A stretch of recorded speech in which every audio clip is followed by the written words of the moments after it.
top 20 signs? I've done a little research on this. What are the top 20 signs that you might be empathic, psychic, intuitive, sensitive, whatever you want to call it? What are the top 20 signs that you are like that? Well, personally, if you ask me, I believe that we are all created from energy, that we all have a spirit, and that we all are capable of becoming intuitive or empathic. I think that it's different for different people. Some people dream, some people feel, some people see. It's like going back to the 5 clairs. Check out my video on the 5 clairs. You can see, you can feel, you can taste, you can smell, you can hear, you can have all of them. Let's go to the top 20 signs. The first sign here is that you easily sense emotions when you walk in a room. And what I'm talking about is, I remember my youngest son, who is he has a natural born psychic medium as well. He would have such a hard time in class. And then one day I asked him, I said, when you go to class, when you walk into the room, when you sit down, do you ever just start feeling really bad all of a sudden for no reason at all, and you don't know why? And he said, yes, Mom, I do. That happens all the time. I said, well, what if I tell you that those are not your feelings, that you are empathic and that you are picking up on the feelings and emotions and things around you? And he said, wow, that's crazy, because it does feel like it does feel like, hair on my lip, sorry. It does feel like I can walk into a room and then all of a sudden feel sad or happy or scared or paranoid. Now, if you have, issues in that area where you just happen to be insecure and it doesn't matter what room you walk in, I don't know. I just think that if you are sensitive, you're sensitive. So it doesn't really matter if you're insecure or not. What matters is finding and having tools to work with when you are experiencing those emotions. What I taught Daniel, my youngest son, is that before he walks into a room, and I do this myself, before I walk into a room, before I go into the store where I'm going to work, before I before I go to where I know there's going to be a group of people, I do a simple exercise that I'm going to teach you right now. It's so simple, it takes like 15 seconds. You just close your eyes, you take a deep breath, and you imagine white light coming from above, and you just imagine surrounding your head, your shoulders, down your torso, around your legs. You just imagine this white light completely surrounding you.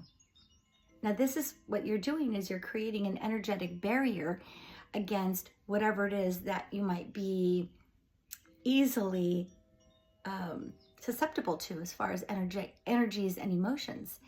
And then if you feel like you want to do something extra, you do that with a pink light as well. So then you can imagine the pink light. I do this before I do readings, before I do anything. And I just surround myself in like a nice pink and white light, a cocoon of light. Just imagine yourself in a cocoon of light. And I promise you, you are going to feel so much better. You're going to feel so much more protected, which you are, but you're going to just feel a lot better if you just practice that exercise. Sign number 2, you know when something's going to happen. Now, when I love teaching intuitive development for beginners, and that's what I do. That's what I am. I'm a teacher for those who are new to this, okay? When you know things are going to happen, what the practice, it's all in the practice. You need to practice trusting that first initial thought. If you are sitting, usually this happens if you're sitting in silence, if you're driving, if you're walking, and then you get what I call a psychic whiff, an intuitive hit, and you just kind of like, this is going to happen. it's always going to be your first instinctive thought. That's always going to be the right one. And then the second part to that is you have to practice trusting your thoughts and feelings. You've got to trust practicing it, okay? It's not a coincidence. If you think about someone and then you see them the next day or you see them later that day, it's not a coincidence. Sometimes, well, I had a dream about a very good friend of mine that I haven't seen in a long, long time. We engaged in that dream and we laughed and we went to the beauty shop together. And when I woke up, I knew she was gone. Something told me that she was gone. That was a visitation. That's another topic, but that is a visitation. When, you know, if you're a medium or if you're a natural born medium, or if you just are developing those mediumship skills, that is a visitation. And then I went downstairs. I thought about her. I hadn't looked her up in, I don't know, ages, a few years. I went on Facebook and there it was, her memorial that that she had passed away like a few days before that. So she came to say goodbye. Okay. Number 3. You have vivid dreams, sometimes prophetic or filled with symbols. Okay, that's what I was just talking about. Dreams are very significant. I cannot stress enough how important it is to get a notebook and put it by the side of your bed. And when you wake up in the morning, write your dreams, write them out right away. If you have a hard time remembering your dreams, then the night before, you tell yourself as you're falling asleep, I am going to remember my dreams. I am going to remember my dreams. I will remember my dreams. And then when you wake up first thing in the morning, you get up, and as soon as you can open your eyes and you're somewhat awake, start writing them out. Start writing out what you dreamt the night before. If you don't know the significance of your dream, if you don't know what it means, there are a lot of resources and tools online, dream books, and other things that you can look up to figure out what it was that you were dreaming. But for the most part, I think we kind of all know, depending on what it is we're going through at that time, what that dream signified, you know. 4, you feel drained, overwhelmed in crowded places due to absorbing others' energy. Same thing about easily sensing other people's emotions and thoughts. Same thing, really. I don't know why that's 4. But yeah, again, protection. To be forewarned is to be forearmed, is what I always say. Okay, number 5, you've had experiences seeing, hearing, or feeling spirits. Well, that's pretty much my whole life. And they say that like 1 out of every 3 persons has actually seen or felt a spirit. I mean, your loved one dies, they show up at the foot of your bed to say goodbye. You're in a house, you feel like someone's watching you. And you know, I'm going to tell you this. Stop watching all those, you know, this is a demon, this is scary, this is, you know, this will keep you up at night. Our loved ones are always around us. They're around us all the time. And the only reason you feel fear is because it's new. It's the unknown, right? It's not common that we see our loved ones after they've passed. So naturally, if you're not used to seeing, I've been seeing since I was 3, and my son as well.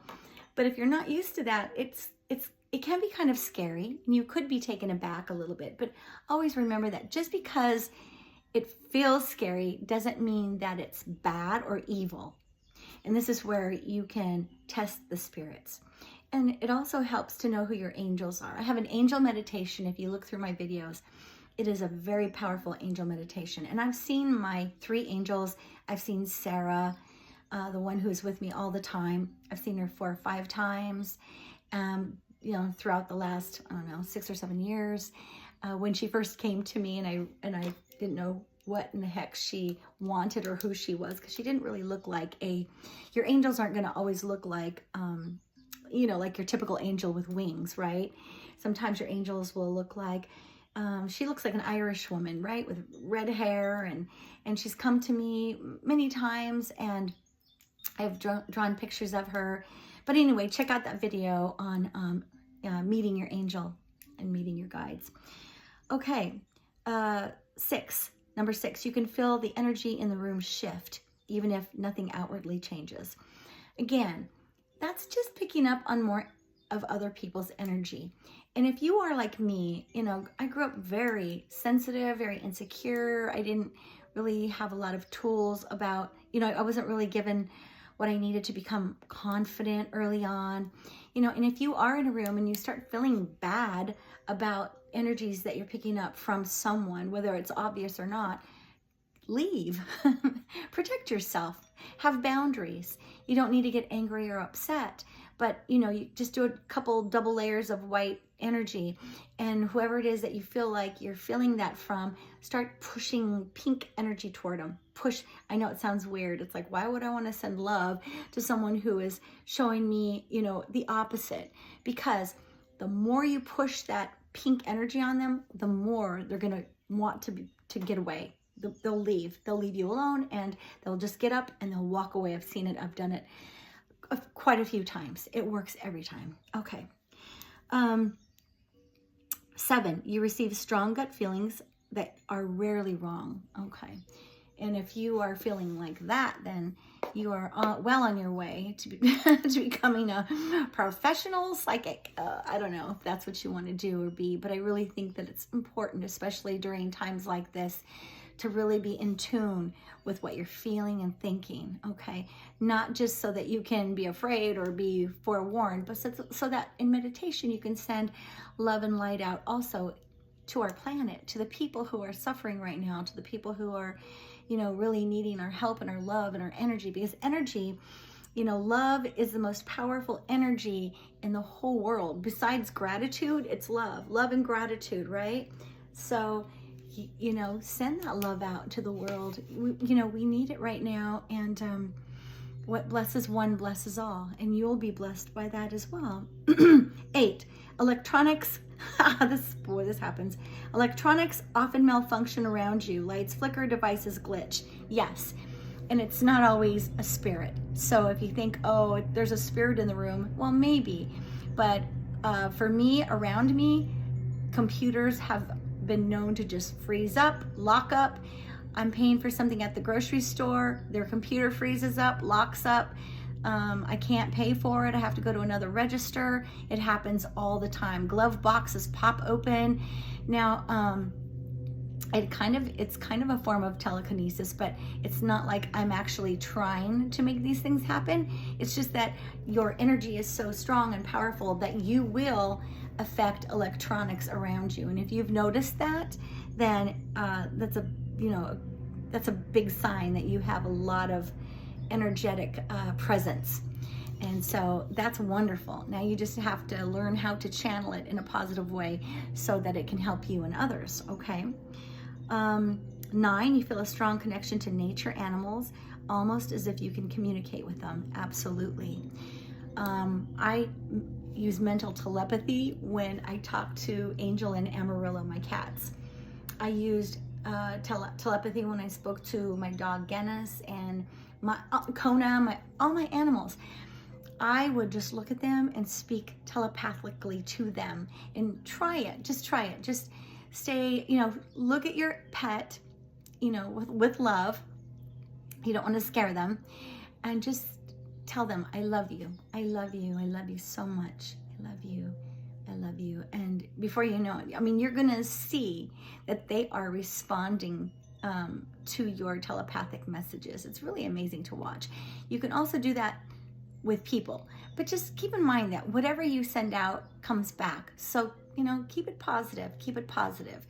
If, again, if you are being confronted by things or people that are not positive, just, I send you love and light and I send you away. I send you love and light and I just send you away. All right?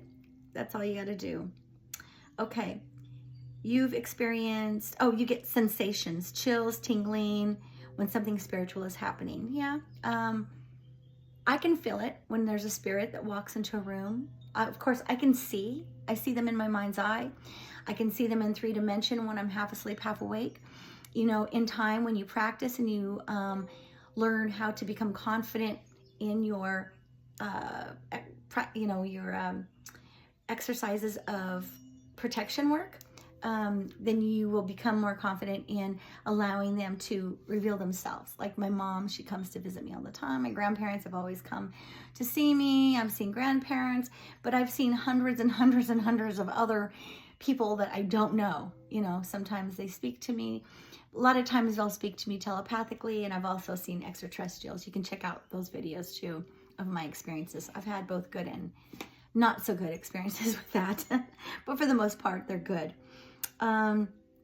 Sleep paralysis.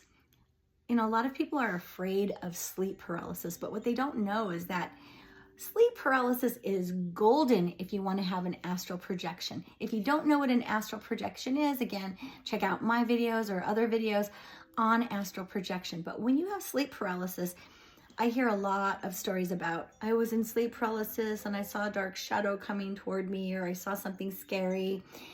You're going to see what your mind thinks. And if you automatically, or if you've been trained to think the worst, then that's probably what you're going to see. But if you take that sleep paralysis and you watch an astral projection video, watch one or two, and learn and study up on how to just roll out of your body, it is so golden to have that sleep paralysis, because that's when I just roll out and roll right out the window and fly right out the window. And it's exciting. It's fun.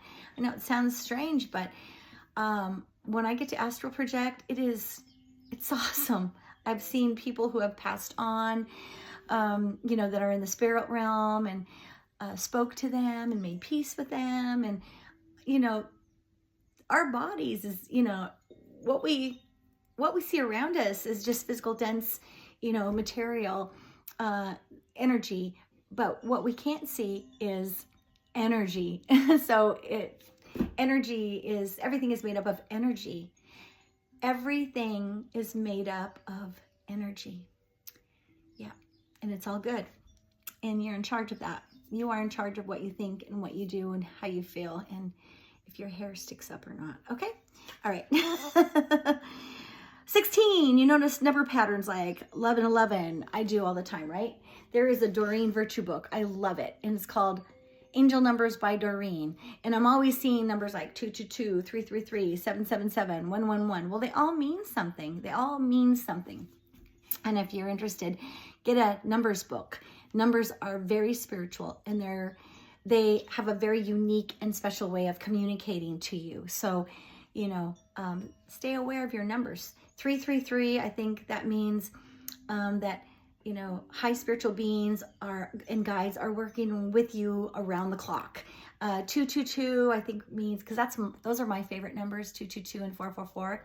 444 means that you have angelic presence around you at all times. 222 means that everything will happen for the highest and good of everyone involved. Okay, something like that. So numbers are very special. 1111 has always been a very special number. It's kind of like those are the numbers of, you know, spiritual portals and things like that. I'll do a little more study on that and see if I can teach a little bit more on 1111 and the portal of what that means. But there are tons of videos out there and great teachers out there who know a lot more about that particular thing than I do.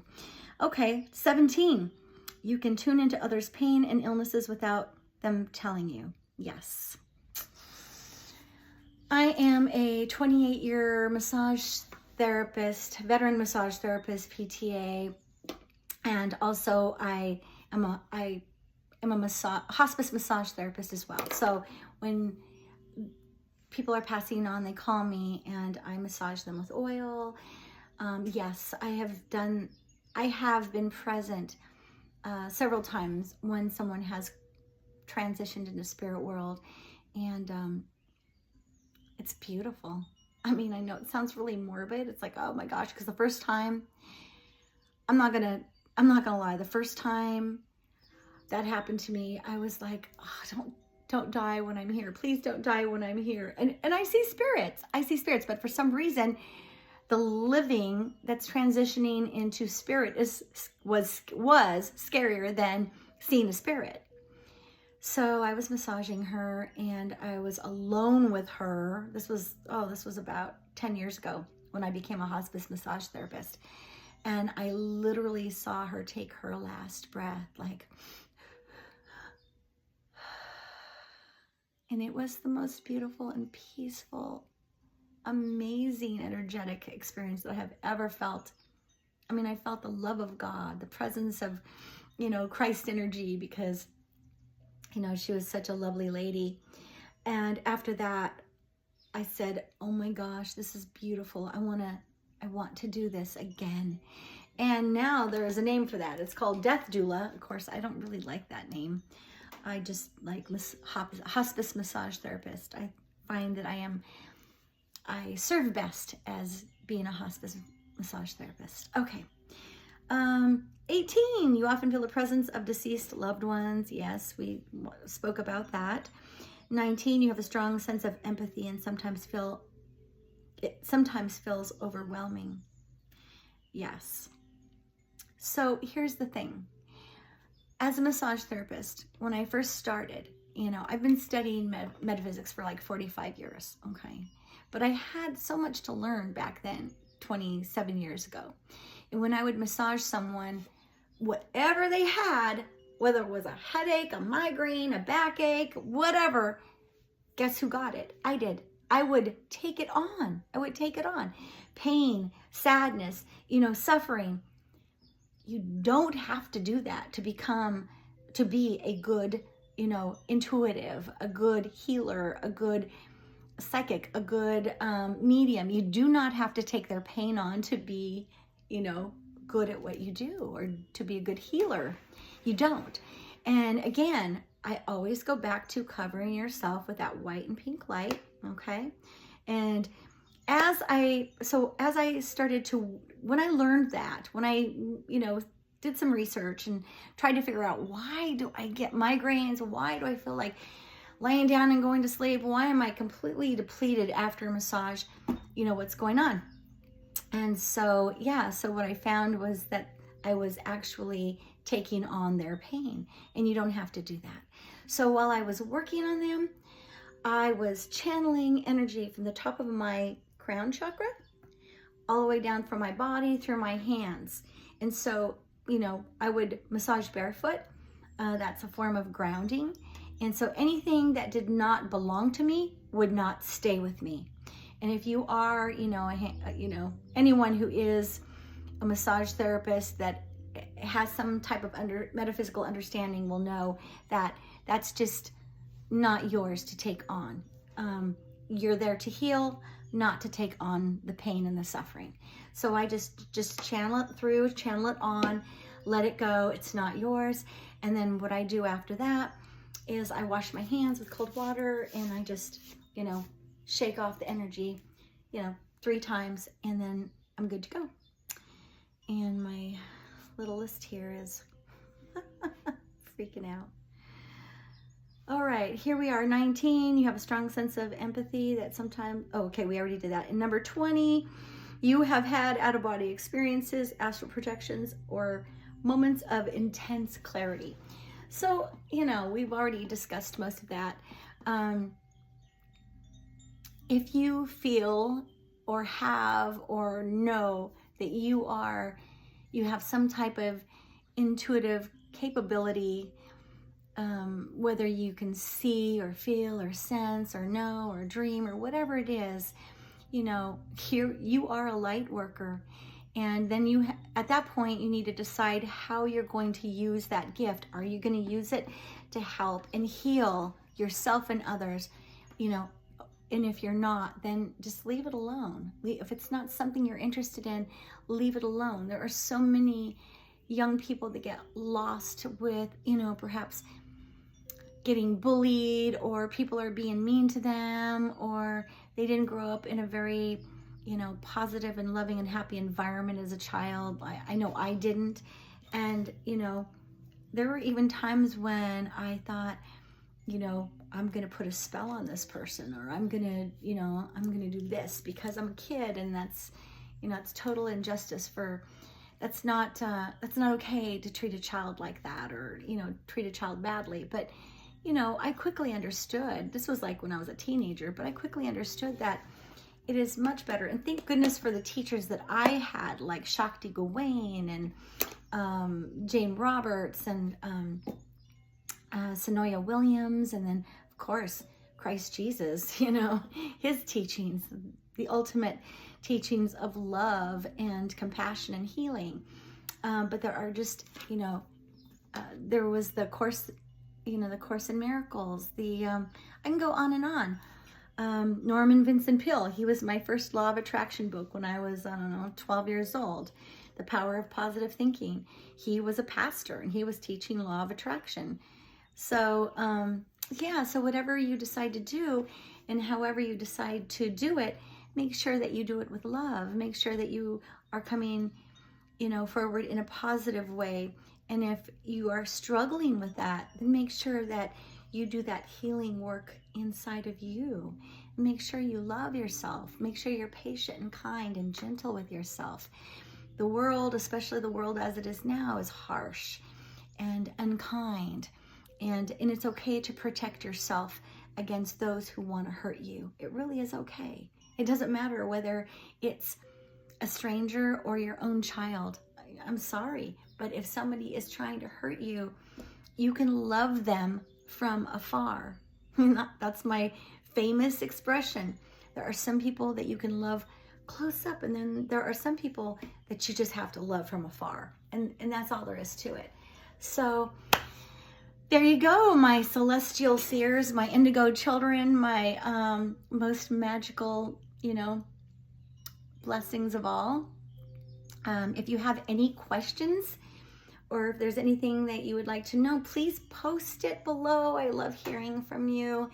Thank you so much for subscribing and liking the video.